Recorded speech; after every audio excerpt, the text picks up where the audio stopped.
মেহেরপুরে গোল চত্বরের দাবিতে মেহেরপুর কুষ্টিয়া সড়ক অবরোধ করে বিক্ষোভ করেছে ব্যবসায়ীরা। সকালে গাংনী বাসস্ট্যান্ড এলাকায় গাছের গুঁড়ি ফেলে সড়ক অবরোধ করে রাখে ব্যবসায়ীরা। ফলে মেহেরপুর কুষ্টিয়া সড়কে সব ধরনের যান চলাচল বন্ধ হয়ে যায়। ব্যবসায়ীরা জানান, বাসস্ট্যান্ড এলাকার নকশা অনুযায়ী জেলা পরিষদ ভবন ভেঙে গোল চত্বর নির্মাণ করার কথা থাকলেও মূল নকশা বাদ দিয়ে সড়ক ও জনপথ বিভাগ নতুন নকশার মাধ্যমে জেলা পরিষদ ভবন বাদ দিয়ে দায়সারাভাবে গোল চত্বর নির্মাণের কাজ করে। এদিকে উপজেলা নির্বাহী অফিসারের উপস্থিত হয়ে বিষয়টি সমাধানের আশ্বাস দিলে ব্যবসায়ীরা অবরোধ তুলে নেয়।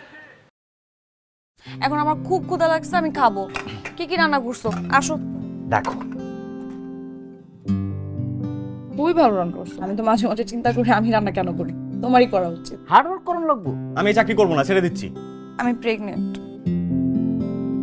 একজনের উপার্জন দিয়ে কি এই ঢাকার শহরে একটা ফ্যামিলি চলে?